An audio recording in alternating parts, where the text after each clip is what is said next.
मुंबईच्या आझाद मैदानावर 5 तारखेला संध्याकाळी 5 वाजता सरकारचा शपथविधी सोहळा पार पडणार आहे। त्याआधी भाजपच्या नवनिर्वाचित आमदारांच्या बैठकीत फडणवीसांची नेता निवड होणार आहे। मुख्यमंत्री पदासाठी फडणवीसांच्या नावाची घोषणा झाल्यानंतर 5 तारखेला तब्बल 40,000 नागरिकांच्या उपस्थितीत भव्य शपथविधी सोहळा पार पडणार आहे। पाहूया। इस बार बारी भाजपा के सीएम बनने की होगी, ऐसी संभावना है।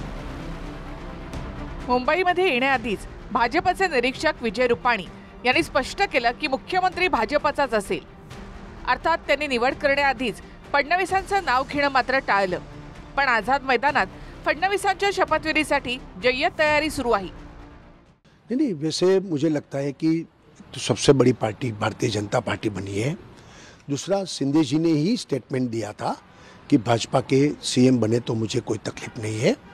तो मुझे लगता है, मेरी बात नहीं हुई लेकिन मुझे लगता है कि इस बार बारी भाजपा के सीएम बनने की होगी, ऐसी संभावना है। सकाळी 11 वाजता भाजपच्या नवनिर्वाचित आमदारांची बैठक आहे।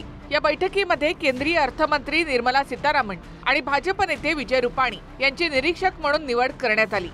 या बैठकीमध्ये गटनेता म्हणून फडणवीसांची निवड केली जाईल आणि अधिकृतपणे देवेंद्र फडणवीसांची मुख्यमंत्री पदाचा चेहरा म्हणून घोषणा होईल।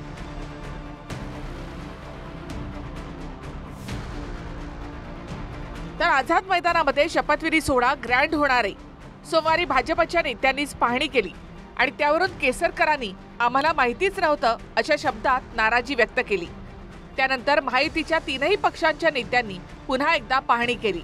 चंद्रशेखर बावनकुळेंसह गुलाबराव पाटील, हसन मुश्रीफ, धनंजय मुंडे आणि शिरसाट हे सुद्धा हजर होते।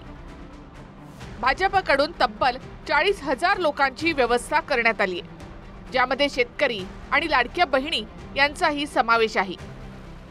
जवळजवळ लाडक्या बहिणी या 5 ते 10 हजाराच्या घरात येतील। त्यांची वेगळी बसण्याची व्यवस्था केली आहे। मुंबईतल्या हाऊसिंग सोसायटीजनी जी आम्हाला मदत केली, त्यामुळे हाऊसिंग सोसायटीचे चेअरमन, सेक्रेटरी असे 5,000 लोक येतील। कार्यकर्ते आणि शेतकरी जवळजवळ 2-2.5 हजार शेतकरी वेगवेगळ्या भागातून येणार असं सांगितलं। वारकरी पंथाचे लोक येणार आहेत, डबेवाले येणार आहेत आणि या व्यतिरिक्त 40 ते 50 हजाराहून अधिक कार्यकर्ते हे आपल्याला त्या सभास्थळी दिसतील। कारण आझाद मैदानमध्ये आम्ही जवळजवळ 40,000 खुर्च्यांचा बंदोबस्त केलेला आहे। त्या व्यतिरिक्त 2,000 VVIP आणि VIP ची व्यवस्था वेगळी केलेली आहे। आता निमंत्रण दिल्यावर यायचं की कोत्या मनासारखं राहायचं, हा उद्धव ठाकरेंचा प्रश्न असा टोला प्रसाद लाड यांनी लगावलाय।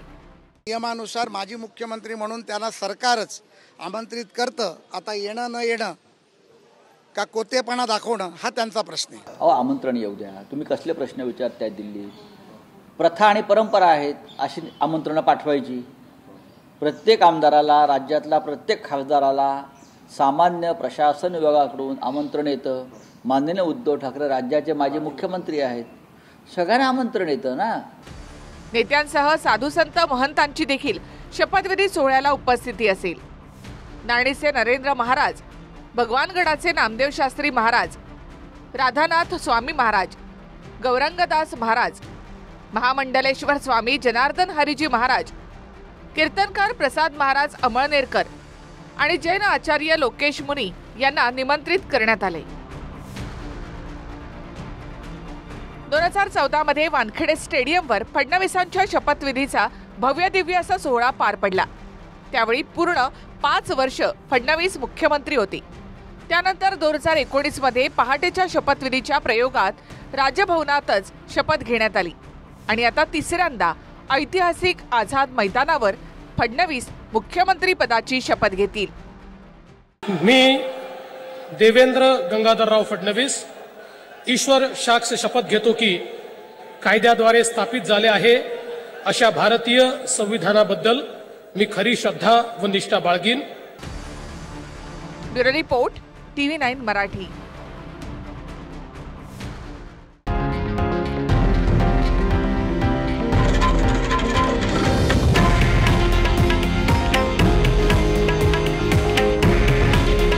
हे आहे देशातील नंबर 1 न्यूज नेटवर्क आणि आपण पाहत आहात TV9 मराठी।